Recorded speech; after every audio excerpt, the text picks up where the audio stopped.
To, mai gida za a tafi? Zan tafi. Zan baki sharadi. Ki kula. Ki kula.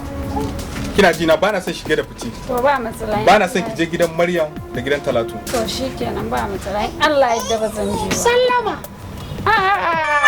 Kawata. Sanni da zuwa. Ina kwana. Lafiya kalau. Wallahi Rebecca kenan sunanta kawata ce classmate ina ne lokacin da muke makaranta. Rebecca? Wallahi kawata ce. Na, tare muka taso da ita. To ni dai zan wuce. To shikenan. Allah ya kiyaye hanya. Binta? Ya ni ji haka? Wallahi ita tunda ta taso take son musulunci. Shi yasa ka ganta ita ba ruwanta ko ina shiga take yi. To ba damuwa ni na wuce. To shikenan bye. Bye baby. To kawata. Sweet squad!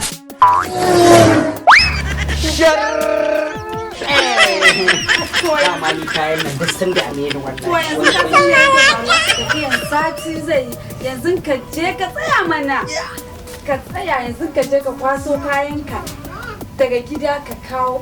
Shi kenan kaga sati ɗayan nan mu dai lafiya. Kafin nan dai ki Amma sani. dai mu shige daga ciki.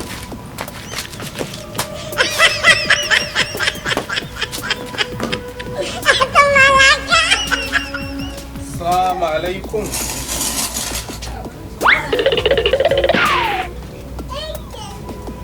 Rebecca?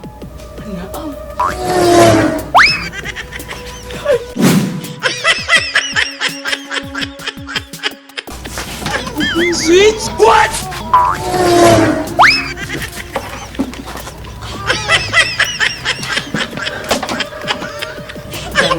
Dan annabi ka bar na asume dan girman manzan Allah ka bar na asume na.